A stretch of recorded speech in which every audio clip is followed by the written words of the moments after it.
Hello दोस्तों, कैसे हैं आप सब। उम्मीद करते हैं आप लोग अच्छे होंगे। स्वागत है आपका अपना यूट्यूब चैनल ज्ञान तुलसी पे। तो चलिए आज मैं फिर आगे आ गया हूँ। आगे नेक्स्ट वीडियो लेकर के आगे हम लोग पढ़ेंगे 1858 का भारत शासन अधिनियम। इससे पहले हम लोग ने रेगुलेटिंग एक्ट पढ़ लिया था, 1786 का चार्टर एक्ट पढ़ लिया था, 1793 का चार्टर एक्ट पढ़ लिया था, सारे चार्टर एक्ट पढ़ लिया था। इससे पहले 3 वीडियो यूट्यूब पे डला चुका है जो लिखा हुआ है फाउंडेशन बैच। अगर आप लोग प्लेलिस्ट में जाएंगे तो आपको लिखा पॉलिटी फाउंडेशन बैच का कोर्स मिल जाएगा। वहां पे आप लोग जा करके 3 वीडियो देख सकते हैं। इससे पीछे 3 वीडियो हम बना चुके हैं, ठीक है। ये चौथा वीडियो है।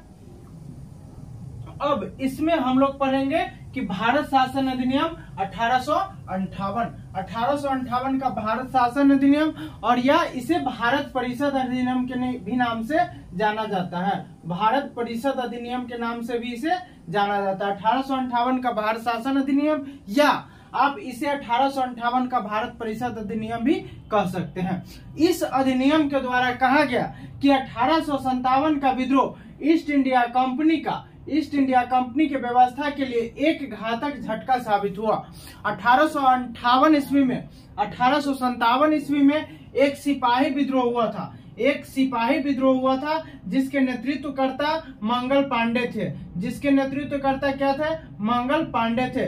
दोस्तों देखिए, अगर हमारे देश में एक राजस्थान में सिंधिया राजघराना है, अगर सिंधिया राजघराना ने अंग्रेजों को अगर साथ नहीं देता तो हमारा देश 1857 में ही आजाद हो जाता। लेकिन 1857 का विद्रोह एक ऐसा विद्रोह था कि पूरे भारत में यह विद्रोह छिड़ गया था, पूरे भारत में। लेकिन राजस्थान के सिंधिया राजघराना ने अंग्रेजों को साथ दिया और अंततः क्या हुआ कि मंगल पांडे को फांसी की सजा हो गई और यह विद्रोह दब गया। मतलब सिंधिया राजघराना जो राजस्थान की थी, वह इस विद्रोह को दबाने में उनका बहुत महत्वपूर्ण हाथ था। तो 1857 का एक ऐसा विद्रोह था जो ईस्ट इंडिया कंपनी के इस विद्रोह पे बहुत ही घातक झटका साबित हुआ, बहुत ही बड़ा नुकसान हुआ, ठीक है।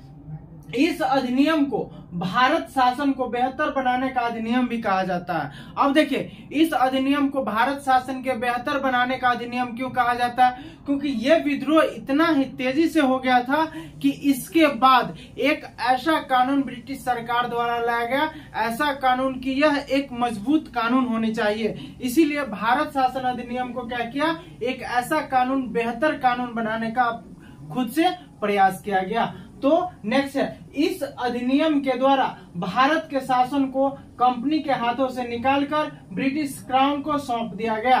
क्राउन का अर्थ होता है राजा। क्राउन का अर्थ क्या होता है? राजा।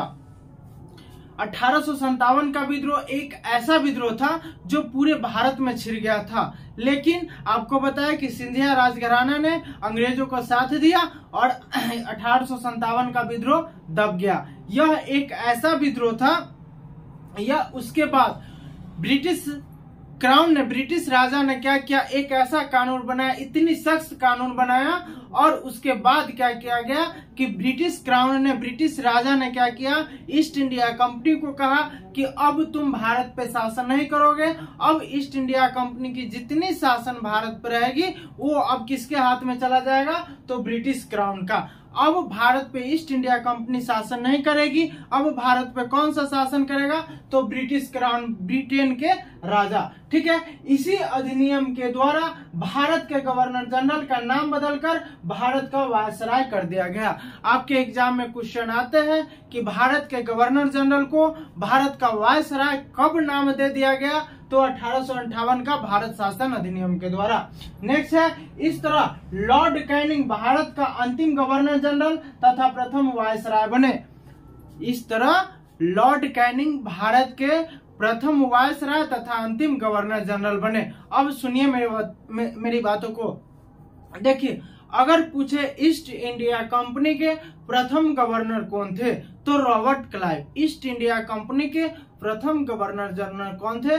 तो रॉबर्ट क्लाइव। उसके बाद अगर आपसे पूछे कि बंगाल के प्रथम गवर्नर जनरल कौन थे, तो वारेन हेस्टिंग्स। बंगाल के प्रथम गवर्नर जनरल कौन थे? तो वारेन हेस्टिंग्स। अगर आपसे पूछा जाए कि भारत के प्रथम गवर्नर जनरल कौन थे, तो भारत के प्रथम governor general Lord William Bentinck था, जो इससे पिछले वीडियो में हमने बताया था। अब पूछेगा आपका भारत का अंतिम गवर्नर जनरल तथा प्रथम वायसराय कौन था? तो लॉर्ड कैनिंग। समझ में आ रहा है? उम्मीद करते हैं आप लोग को समझ में आ गया। चलिए आगे बढ़ते हैं। आगे है, इस अधिनियम के द्वारा बोर्ड ऑफ डायरेक्टर तथा बोर्ड ऑफ कंट्रोलर की दोहरी शासन प्रणाली को समाप्त कर दिया गया। अब जब 1784 के पिट्स इंडिया एक्ट में ईस्ट इंडिया कंपनी के कार्यों को दो भाग में बांट दिया, एक भाग कहा गया डायरेक्टर, बोर्ड ऑफ डायरेक्टर, और दूसरा भाग कहा गया बोर्ड ऑफ कंट्रोलर। लेकिन 1858 के भारत शासन अधिनियम में कहा गया कि अब ईस्ट इंडिया कंपनी के जो कार्यों को दो भागों में बांटा गया था, बोर्ड ऑफ डायरेक्टर और बोर्ड ऑफ कंट्रोलर, क्योंकि इसलिए इसको हटा दिया। क्यों हटाया? क्योंकि ईस्ट इंडिया कंपनी का जो शासन था वो अब ईस्ट इंडिया कंपनी का न रह करके ब्रिटिश क्राउन के हाथों में चला गया था। इसीलिए बोर्ड ऑफ डायरेक्टर और बोर्ड ऑफ कंट्रोलर की दोहरी शासन प्रणाली जो पिट्स इंडिया एक्ट में लाया गया था, उसको क्या किया गया? 1858 के भारत शासन अधिनियम के तहत इसको हटा दिया गया। नेक्स्ट पॉइंट है, इसके स्थान पे भारत सचिव का पद लाया गया। बोर्ड ऑफ डायरेक्टर और बोर्ड ऑफ कंट्रोलर को हटा करके इसके स्थान पे एक भारत सचिव का पद लाया गया। भारत सचिव का, अब देखिए, भारत में एक, अब दो पद हो गया, भारत में वायसराय, भारत का वायसराय और भारत का सचिव। Board of controller, board of director को हटा करके एक दो पद बना दिया, एक भारत का वायसराय और दूसरा भारत सचिव। ठीक है। इस अधिनियम के द्वारा मुगल साम्राज्य के पद को समाप्त कर दिया। 1858 के विद्रोह के द्वारा ही मुगल साम्राज्य के पद को समाप्त कर दिया गया। अब इससे किस प्रकार से प्रश्न आते हैं वो हम आप लोग को बताते हैं। सबसे पहले कि 1857 के विद्रोह के नेतृत्वकर्ता कौन थे? तो 1857 के विद्रोह के नेतृत्वकर्ता मंगल पांडे थे।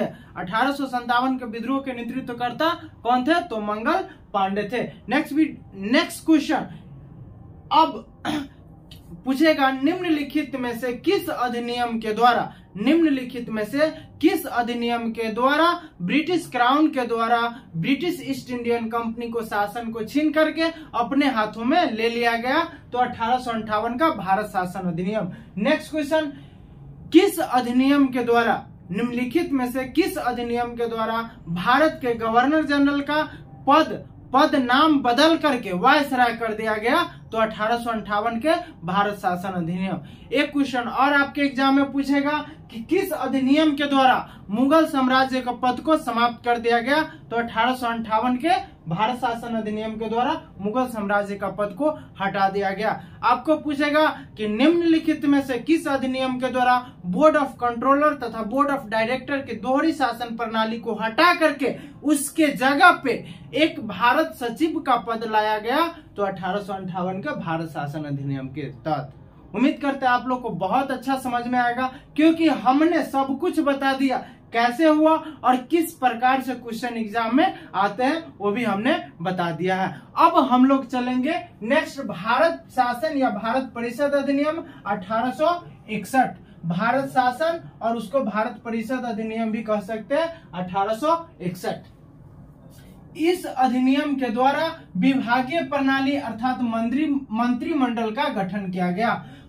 भारत परिषद 1861 में कहा गया कि एक मंत्रिमंडल का गठन किया जाना चाहिए। इसी अधिनियम के द्वारा वायसराय को अध्यादेश जारी करने का शक्ति दिया गया। वायसराय को अध्यादेश जारी करने का शक्ति दिया गया। हमारे राष्ट्रपति को अध्यादेश जारी करने की शक्ति है। ठीक है। इस अधिनियम के द्वारा 1862 ईस्वी में बंगाल में तथा 1866 ईस्वी में उत्तर पश्चिमी प्रांत, सीमा प्रांत में तथा 1867 ईस्वी में पंजाब में विधान परिषद का गठन किया गया। अब देखिए, हमने जब आप लोग को पढ़ा रहा था कि 1853 का चार्टर एक्ट, 1853 का चार्टर एक्ट में कहा गया था कि विधान परिषद का गठन करने की चर्चा किया जाए, विधान परिषद की गठन करने की चर्चा किया जाए, लेकिन स्थापना नहीं हुआ था। कब हुआ? 1861 के भारत परिषद अधिनियम के तहत पंजाब, बंगाल और उत्तर पश्चिमी सीमा प्रांत में पहले विधान परिषद का गठन हुआ। अब आपके एग्जाम में कैसे प्रश्न पूछेंगे कि विधान परिषद का गठन सर्वप्रथम किस अधिनियम के द्वारा हुआ? तो विधान परिषद का गठन सर्वप्रथम भारत शासन अधिनियम 1861 के तहत हुआ। अगर आपके एग्जाम में पूछ दे कि विधान परिषद की गठन की चर्चा किस अधिनियम में किया गया है, तो विधान परिषद की गठन की चर्चा चार्टर एक्ट 1853 के तहत किया गया है। आ रहा समझ में मेरे दोस्तों? एक क्वेश्चन और आपके पूछा जा सकता है कि निम्नलिखित में से किस अधिनियम के द्वारा वायसराय को अध्यादेश जारी करने का शक्ति दिया गया? तो 1861 का भारत शासन अधिनियम के द्वारा वायसराय को अध्यादेश जारी करने का शक्ति प्रदान किया गया। ठीक है मेरे दोस्तों, चलिए आगे है। इस अधिनियम के द्वारा आईपीसी की धाराओं को बनाया गया। आईपीसी का मतलब होता है इंडियन पिनल कोड। जब कोई अपराधी अगर जेल में जाता है, उस पर मुकदमा दर्ज होता है, तो वो जज के पास जाता है। तो आईपीसी किसको कहते हैं? जज के पास जो जाता है तो बहुत कुछ सुनने के बाद कहा जाता है कि ऑर्डर ऑर्डर ऑर्डर। धारा 302 के तहत गुप्ता जी को फांसी की सजा सुनाई जा रही है। तो इसी को कहते हैं आईपीसी। जो जज धारा का सुनाते हैं, मतलब धारा आईपीसी का धारा इतनी के तहत इसको 2 साल की सजा, 4 साल की सजा, 6 महीने की सजा दिया जाता है। तो उसी को कहते हैं आईपीसी। देखिए भारत शासन अधिनियम या भारत परिषद अधिनियम बहुत ही इम्पोर्टेंट है, क्योंकि इससे बहुत सारे सवाल आते हैं। और किस प्रकार से आते हैं सारा मैं बताऊंगा कि निम्नलिखित में से किस अधिनियम के द्वारा आईपीसी अर्थात इंडियन पिनल कोड की शुरुआत कब से किया गया? तो किस अधिनियम के द्वारा? तो भारत शासन परिषद 1861 के द्वारा। भारतीय वायसराय को अध्यादेश जारी करने की शक्ति प्रदान कब किया गया? तो 1861 में। अब निम्नलिखित में से किस अधिनियम के तहत विभागीय प्रणाली का शुरुआत किया गया? तो भारत शासन परिषद अधिनियम 1861 के तहत। तो ये रहा, इसे किस प्रकार से क्वेश्चन आता है सारा मैंने बता दिया है। अब हम लोग पढ़ेंगे 1873 का अधिनियम। क्या पढ़ेंगे? 1873 का अधिनियम। देखिए आज जो अधिनियम हम लोगों ने पढ़ा है वो बहुत ही इम्पोर्टेंट है। चाहे 1858 का भारत शासन अधिनियम हो, चाहे 1861 का भारत शासन अधिनियम हो, या 1873 का अधिनियम हो, इस अधिनियम के द्वारा कहा गया कि अब ईस्ट इंडिया कंपनी के कार्यों को किसी तरह भी भंग कर दिया जा सकता है। कभी भी ईस्ट इंडिया कंपनी को भंग कर दिया जा सकता है। लेकिन अब क्या किया? इसी अधिनियम के तहत 1 जनवरी 1884 ईस्वी में ईस्ट इंडिया कंपनी को भंग कर दिया, उसको तोड़ करके खत्म कर दिया गया। 1873 का अधिनियम में क्या कहा गया कि इस अधिनियम के द्वारा कहा गया कि ब्रिटिश ईस्ट इंडियन कंपनी को किसी भी समय भंग किया जा सकता है। 1873 के अधिनियम में कहा गया कि इस अधिनियम के तहत ईस्ट इंडिया कंपनी को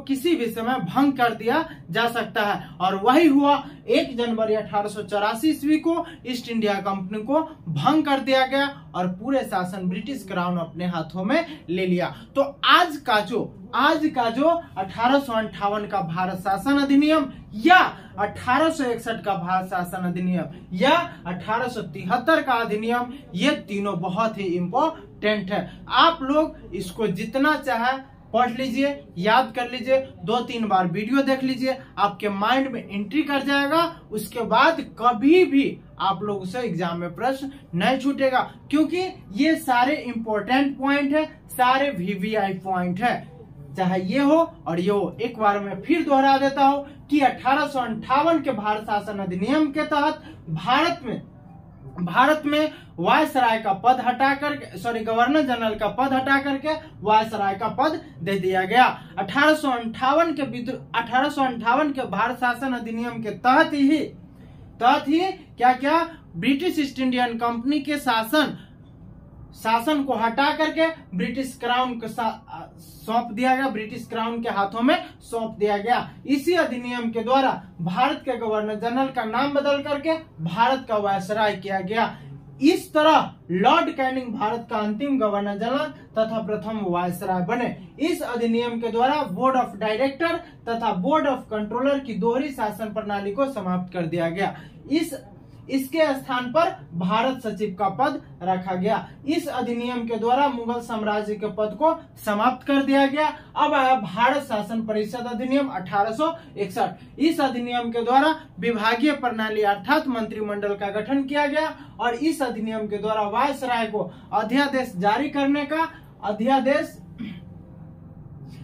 करने की शक्ति दी गई। इस अधिनियम के द्वारा ही 1862 ईस्वी में बंगाल में, 1866 ईस्वी में उत्तर पश्चिमी सीमा प्रांत में तथा 1867 ईस्वी में पंजाब में विधान परिषद का गठन किया गया।